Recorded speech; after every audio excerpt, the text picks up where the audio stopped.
and what was going on in Wisconsin, and thank you, John, for that tremendous reporting.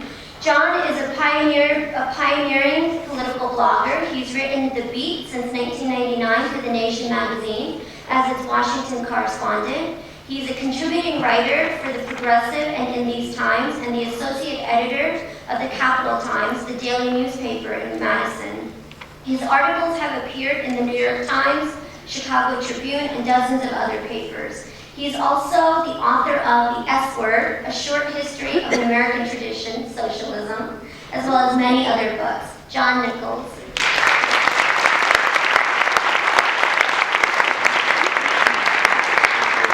Thank you so much. But for the last month of my life, I've gotten up at about 4:30 or 5 in the morning, and I have gone till about 11, 12, sometimes 1, 2 in the morning. And I have done it for a very simple reason. I am a Wisconsinite, a 7th generation Wisconsinite, and my state is under attack. And I am not going to sleep until we beat Scott Walker, until we beat the people behind him, until we beat a neoliberal agenda that would shut down our public services, lay off our public workers, lay off our teachers, and destroy our civil society. I will not let it happen. So, let me tell you what I've seen in Wisconsin. Well, among other things, I have seen the best posters ever. Period, bar none. I knew it was going good on the first big day of protest. This was the first Tuesday. There were about 8,000 to 10,000 people. And a guy standing in the crowd, an older guy who was a retired state employee, had a sign in Arabic. And I said, well, I've covered a lot in the Middle East, but I've never read, and I don't know how to read that. And he said, oh, it says, Scott Walker stepped down like Mubarak did. And I thought, well, this is going to be very, very good. And it was only trumped a couple days later on a very, very cold day, a little bit close to 0 temperature, where I saw someone walking with a big sign that said, I thought Cairo would be warmer.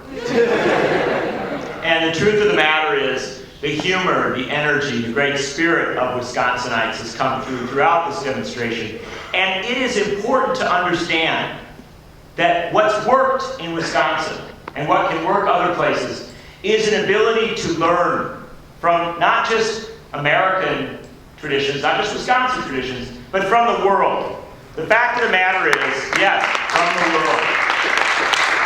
The fact of the matter is, what has worked in Wisconsin, a month of mass mobilization, massive demonstrations, would not have occurred if Cairo had not have occurred before. That is a fundamental reality. I heard it from the start. We didn't have to explain to anyone. When they came the first day, and the second day, and the third day, you know, those of us who cover politics, who are, we're too punditocratized to be able to think anymore. We just assume, well, someday they're going to stop coming. And I would say to people, well, what's up? What's kind of your timeline here? And they'd say, 18 days. That's how long they stayed out in Cairo. And it was 18 days was an underpinning of every single early protest. Nobody thought, oh, we're going to mobilize for a march on Washington, take the bus down, have a demonstration, count the people, and leave. No, they thought we're going to mobilize, come down, count the people, and then we're going to go home, sleep a little, and come back the next morning.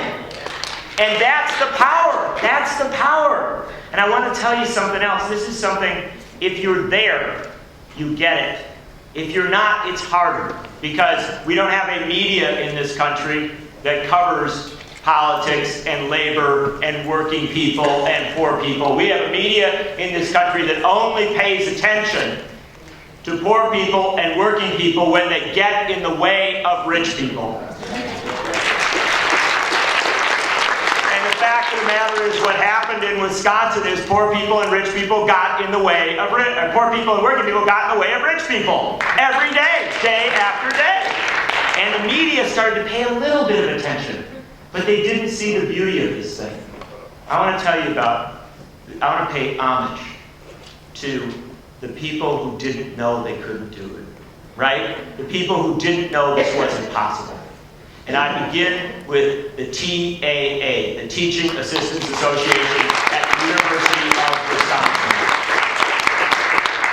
I was out, I move in many circles, and I was out for dinner with a Democratic state legislator, a very progressive guy, one of the most progressive guys in the legislature. A Democrat who supported Green Ben Mansky for the state legislature. So this guy's not, he's not in the mainstream of his party. And I'm out there being the pundit that I am. And it was the day after this had come down. And I said, Mark, what's going to happen here? And he said, I was over at the union offices. They're in shock. Their jaws hanging down. And so what's happened in the Capitol? What's the response of the Democratic politicians in the Capitol? Well, they're in shock. Their jaws hanging down. They have no idea what to do, how to respond to such a blatant seizure of power, an attempt to destroy public sector unions, which is to destroy any sort of progressive politics in Wisconsin. And the public sector unions weren't all that progressive. But at least they would stand up and say, we need schools, we need snowplow drivers, we need social services. That was their radical act.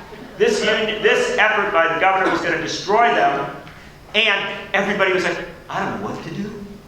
I have no idea what to do. There's not another election for 4 years. We're going to have to wait.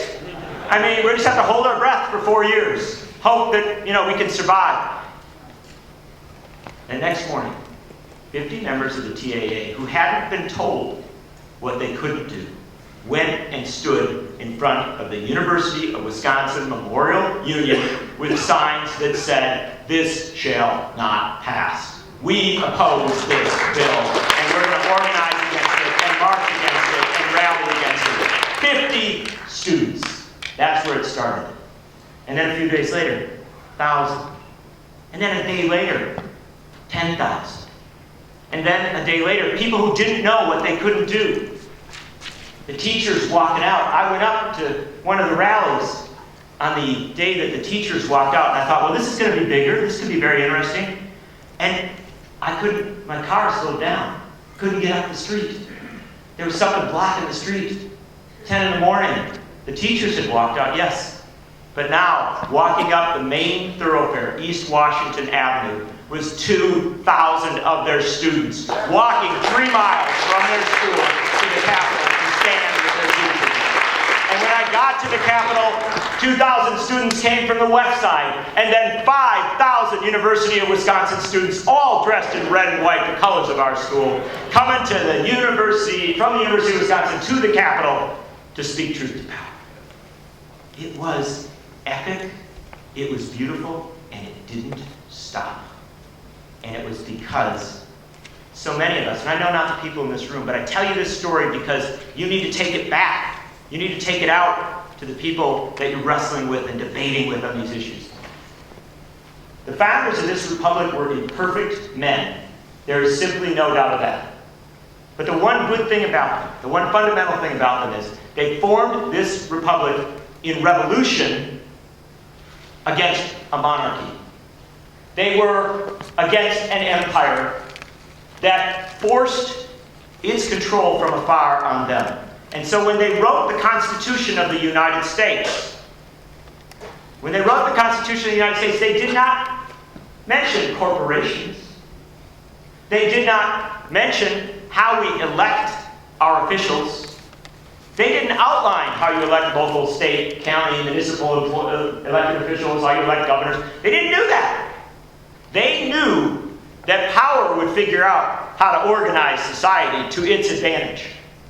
And so the best of our founders in that First Amendment simply outlined what we ought to do to hold them to account.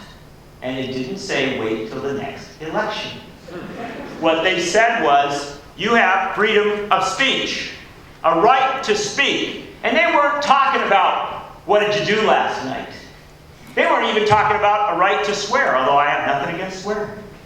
They were talking about a right to speak truth to power, to challenge power. And they outlined freedom of the press. They weren't talking about the stenography to power that we see in so much of our mainstream media today. They were talking about a freedom to challenge power with a reporting and with an aggressive, broadly published, Tom Paine-influenced demand the power bent to the people. And then, the best thing of all, the right to assemble. And I gotta tell you, man, that is the most under-respected right in the Constitution of the United States. The right to assemble. The right to put thousands of people in the street to say no. And that's what happened in Wisconsin. They used their right to assemble to petition for the redress of grievances. They did it outside the Capitol, and then they went inside the Capitol. They filled that building. I don't know if you have ever been with 10,000 people in a building, all of them chanting an injury to one is an injury to all. But I will tell you, no politician can miss that sound. And when those Democratic legislators walked out, they were not, as Sarah so well illustrated, they were not the paragons of progressive virtue. They walked out because they did hear that sound. And this is the one thing I would tell you to take away from Wisconsin. We have great debates. How much do we do electoral? How much do we do the street? How much do we do, organizing versus mobilization? All legitimate questions, valid questions. But at that core, when we organize or motions, and the very best of international radical traditions, they put people power against political power. They did not wait for the next election. They did not wait for the next day. They put themselves in the streets. And when we do that in Wisconsin, in Indiana, in Michigan, in Ohio, and across this country, we will stop the assault on public employees. We will stop the assault on our teachers. We will stop the assault on our public sector workers and our private sector workers. And we will begin to frame out what our previous speaker so well outlined. A new vision of the American experiment that does not make apologies for saying that there can be no political democracy until there is economic democracy. Thank you very much.